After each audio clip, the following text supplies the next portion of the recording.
Hola, ¿qué tal, amigas, amigos, colegas? Bienvenidos a una nueva cápsula. Esta es la quinta cápsula que tiene que ver con el análisis cefalométrico de Pérez. Y en esta ocasión les voy a hablar de un tema que he llamado el mito de la fotografía clínica y que se refiere exclusivamente a la fotografía extraoral. Bien, y como todos nosotros sabemos, para el diagnóstico de los tejidos blandos se necesitan dos elementos fundamentales. Uno es la fotografía clínica y el segundo el análisis cefalométrico. Por supuesto, los dos son muy importantes y muy interesantes. En esta ocasión me voy a referir al análisis de la fotografía clínica. Y bien, en este tema de la fotografía clínica me parece muy interesante poderlo dividir en dos partes. La primera, en aquella en donde las fotografías que tomamos de nuestros pacientes pues son mostradas precisamente a ellos para ver los avances de su tratamiento o inclusive mostrar algunas fotografías de otros pacientes y además también este tipo de fotografías muchas ocasiones pueden ser subidas a nuestras diferentes redes sociales como son Facebook, Twitter, etc. Y el otro punto es aquel en donde nuestras fotografías clínicas pues son utilizadas para dar clases, cursos, conferencias e inclusive también este tipo de fotografías pueden ser subidas al Twitter, al Facebook, etcétera, las diferentes redes sociales. En ambos casos me parece que hay que destacar dos puntos: el aspecto ético, del que ya hemos comentado en alguna cápsula previa, y otro el asunto de la piratería. En relación a este tema solo quiero mencionar que como sugerencia quisiera que quien utilice una fotografía que no sea suya pues le ponga el nombre del autor original de dicha fotografía. Eso le dará el crédito a la persona que tomó originalmente esa fotografía. Y respecto a este tema de la piratería, pues ya haré otra cápsula que tiene que ver específicamente con este tema. Bien, por otro lado, habría que destacar el aspecto profesional que le damos a nuestras fotografías y en donde también podemos tener dos vertientes. Una, aquella en donde estas fotografías servirán para vender un producto o servicio. En este caso un producto puede ser un sistema de brackets o un aparato,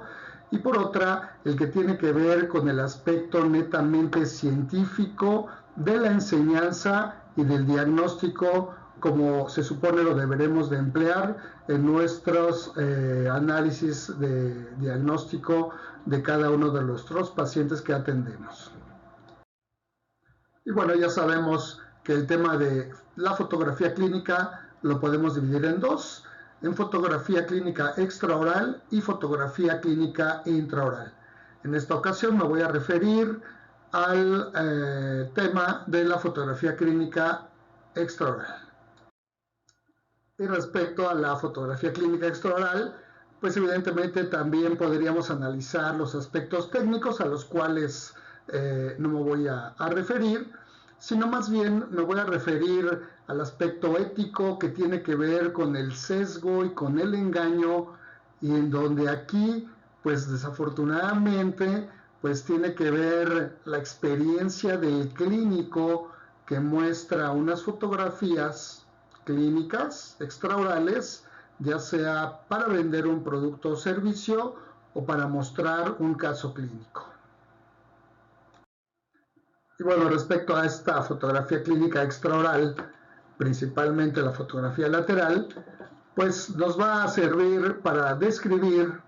precisamente el perfil facial de nuestro paciente. Me gusta mucho a mí cuando muchos de mis colegas dicen que la cara habla, que la cara manda. Y bueno, pues este concepto evidentemente se ha formado a través del tiempo, gracias a la experiencia que cada uno de mis colegas pues ha ido adquiriendo con el paso del tiempo y sobre todo con la cantidad de pacientes que se atienden. Entonces, efectivamente, la cara habla. Y yo lo único que les voy a pedir en este momento a todos ustedes que me están haciendo el favor de verme, que describan la cara de este paciente con todos los conceptos que cada uno de ustedes tiene. Háganlo de manera tranquila, con calma, anoten en una hoja todo lo que la cara de este niño les está diciendo. Y claro, cuando escucho hablar a estos conferencistas, estos colegas que dicen que la cara habla, es evidente que lo hacen porque ya una vez que han creado el concepto y la descripción en su cabeza de lo que este paciente tiene respecto a su perfil facial, es porque se le vienen a la mente, pues evidentemente, todas las terapéuticas posibles para poder mejorar, si es que es posible, el perfil facial de este paciente. Así que les pido, hagan la descripción de este perfil facial, por favor. Y bueno, ahora vamos a la parte medular que tiene que ver con este engaño, este sesgo que algunos de nuestros colegas, de mis colegas, pues realizan para poder mostrar el avance de sus casos clínicos, probablemente muchos de ellos con el fin de vender un sistema principalmente. ¿Cuántas veces no nos han dicho o no hemos visto en diferentes congresos, ya sea presenciales o en estos últimos meses en diferentes webinars, casos clínicos en donde el colega,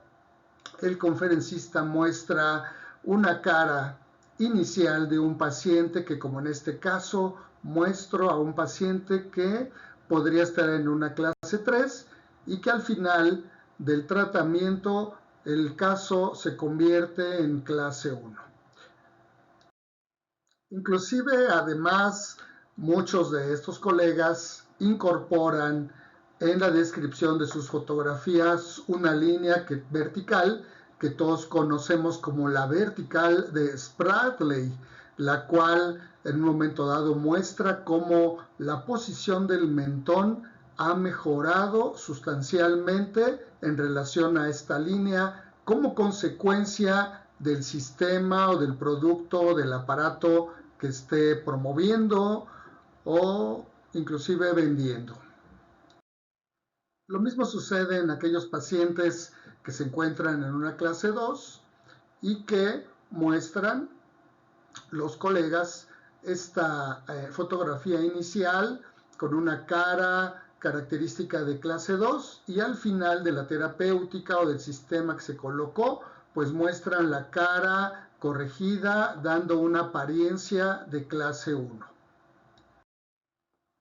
Inclusive también en estos casos los colegas muestran la línea vertical de Spradley, en donde en una fotografía inicial se muestra el mentón completamente alejado de dicha vertical y una vez corregido el problema, pues ya el mentón quedó prácticamente mucho más cerca de la vertical de Spradley, haciéndonos notar que el sistema que se está mostrando pues es magnífico para lograr este tipo de cambios.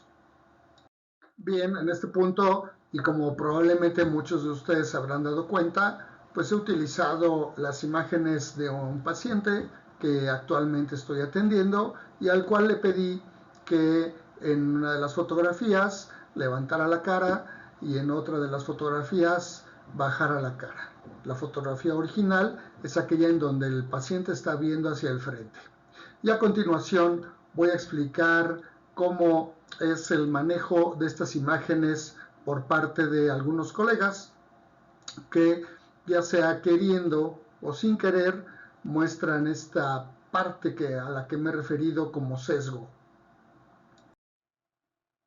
Bien, el modo a través del cual se realiza este sesgo, este engaño, es cuando el clínico le pide al paciente al inicio de un tratamiento de clase 3 que levante la cara para hacer más notoria la posición de la mandíbula hacia adelante. Y una vez que ha concluido el tratamiento, entonces el clínico le pide al paciente que baje la cara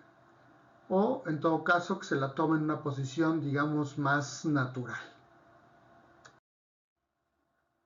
Sin embargo, aquí hay un aspecto al que me he referido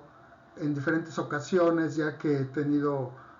por mucho tiempo la oportunidad de impartir el tema de la fotografía clínica y bueno, esta parte del análisis del perfil facial también la escribo en unas páginas en mi nueva obra. Pero además lo hago también en esta cápsula, dado que hace poco tiempo, tal vez 1 año y medio, 2 años, cuando mucho, el doctor Mesías Rodríguez se refirió exactamente al mismo tema. ¿Qué pasaría si nosotros colocáramos una línea horizontal que una al tragus con la punta de la nariz en una fotografía inicial y también hiciéramos lo mismo en una fotografía final? Es evidente que aquí nos estamos dando cuenta que las dos imágenes no tienen la misma orientación. Al momento de incorporar dichas líneas en ambas fotografías, tendremos la posibilidad de orientarlas para que queden en una sola posición y de ese modo entonces sí podamos comparar la fotografía inicial respecto a la fotografía final. Considerando que la línea vertical de Spradley es una vertical, digamos, perpendicular completamente al piso, pues lógicamente cuando el paciente tiene la cara levantada, esa línea vertical de Spradley va a estar muy cerca del mentón cuando el paciente está girando su cabeza hacia arriba. Pero ¿qué tal que el paciente, cuando baja la cara y la coloca en una posición en la cual esa línea del tragus a la punta de la nariz queda completamente paralela al piso, por decirlo de alguna manera, entonces sí, ya nos vamos a dar cuenta que efectivamente la mandíbula está por detrás de la línea vertical de Spradley, que en este caso podríamos tomarla completamente perpendicular a la línea que une al tragus con la punta de la nariz. Entonces, en esta imagen muestro al paciente que originalmente estaba en una clase 3 y en donde he girado la fotografía a tal grado que ahora he hecho coincidir la línea que une al tragus con la punta de la nariz en esa fotografía inicial con la misma línea que une al tragus y la punta de la nariz en la fotografía que muestra la clase 3 supuestamente corregida. Si ustedes se dan cuenta, en ambos casos la línea vertical de Spradley, que en este caso la realicé a 90 grados respecto a esta línea de referencia, muestra en ambos casos, tanto en el que supuestamente estaba en clase 3 como en el que supuestamente está en clase 1, la misma posición mandibular respecto a esta línea vertical de Spradley y en donde evidentemente no ha habido ninguna corrección de clase 3. Bien, y ahora voy a mostrar exactamente lo mismo, pero en una situación de un paciente que supuestamente estaba en clase 2 y que con el uso de tal o cual aparatología o sistema se corrigió y ahora ya supuestamente ya mejoró. Vamos a verlo. Bien, en los pacientes que originalmente pudiesen encontrarse en clase 2 al inicio de su tratamiento y el clínico quiere hacer más notoria esta clase 2, pues le pide al paciente que gire su cara hacia abajo para que de este modo sea muy notoria su característica del perfil facial mostrando esta clase 2. Y luego, en la fotografía final, el clínico le pide al paciente que oriente su cara ya sea en forma horizontal o inclusive que levante la misma. Esto da la apariencia de que el tratamiento fue muy exitoso, logrando un cambio muy notable en el aspecto lateral. Bien, pero realicemos el ejercicio de la colocación de la línea que une al tragus con la punta de la nariz en ambas fotografías. Si se dan cuenta, en la fotografía en donde el paciente supuestamente está en clase 2 y se quiere hacer notar de una manera muy exagerada esta clase 2 y se le ha pedido a este paciente que gire la cabeza hacia abajo, pues esta línea de referencia evidentemente está muy inclinada hacia abajo respecto a la línea en donde el paciente ha corregido su maloclusión supuestamente y la orientación de esta línea pues prácticamente es paralela al piso. De este modo, si trazamos la línea vertical de Spradley en ambas fotografías, pues nos daremos cuenta que el mentón en la fotografía en donde supuestamente se ilustra una clase 2, pues la mandíbula está muy por detrás de esta línea. Y en cambio, una vez que se corrigió, entre comillas, la maloclusión, pues evidentemente la mandíbula ya está adelantada. Sin embargo, si en la primera fotografía que muestra una posible clase 2, trazáramos una línea de Spradley entrecomillada perpendicular a la línea de referencia tragus punta de la nariz, pues nos vamos a dar cuenta que en ambas fotografías la mandíbula se encuentra exactamente a la misma distancia respecto a esta línea, tanto en la fotografía inicial de clase 2 como en la fotografía final de clase 1. Bien, ahora sí, en esta diapositiva muestro la imagen inicial en donde supuestamente el paciente estaba en clase 2, pero ahora ya con la fotografía girada y con el plano tragus punta de la nariz perfectamente orientado en la misma posición en la que se encuentra la fotografía final, supuestamente en donde ya el paciente fue corregido a una relación de clase 1 y en donde en ambas fotografías se muestra la posición del mentón a la misma distancia respecto a la línea vertical de Spradley. Bien, pues hasta este punto he mostrado cómo muchos de mis colegas manipulan las imágenes para hacernos creer que un sistema, un aparato o lo que sea pueden lograr cambios muy importantes en el perfil facial. En este punto también mi recomendación sería que quienes vemos una conferencia, un curso o simplemente una clase en el salón, pues nos demos a la tarea de analizar con detalle si verdaderamente los cambios que se muestran por la colocación de dicha aparatología corresponden y son congruentes con las imágenes mostradas. Y bueno, pues al inicio de este video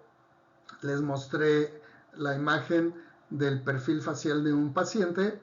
y ahora les estoy mostrando la imagen del perfil facial del mismo paciente, solamente que al inicio de su tratamiento. En este punto también les solicito que realicen la descripción del perfil facial de este paciente y en dado caso, pues se imaginen las diferentes terapéuticas que pudieran emplear para pues no nada más corregir la maloclusión, sino también visualizar los cambios que se pudieran lograr en el perfil facial de este paciente. Y bueno, aquí les muestro las imágenes de este paciente, la fotografía inicial y la fotografía actual. Parece que en ambos casos las dos imágenes están bien orientadas. Pudiera parecer que están muy bien tomadas, pero no lo sabemos a menos que trazáramos una línea en cada una de las fotografías que una los puntos tragus con punta de la nariz. Vamos a ver qué pasa. Entonces, en esta imagen podemos ver las dos fotografías, la inicial y la actual, en donde ya en ambas con la línea que une al tragus con la punta de la nariz, vemos que en la fotografía inicial la cara se encuentra ligeramente inclinada hacia abajo. Y ahora en esta diapositiva muestro ya la correcta orientación de la fotografía inicial respecto a la actual, orientando en una misma posición la línea que une al tragus con la punta de la nariz. Y ahora lo único que tendríamos que hacer es recortar la fotografía para que quede con el encuadre al que estamos acostumbrados para mostrar las fotografías extraorales. Esto lógicamente se tiene que realizar en un programa de fotografía que nos ayude a recortar de esta forma la fotografía. Y bueno, ahora ya tenemos las dos fotografías debidamente orientadas.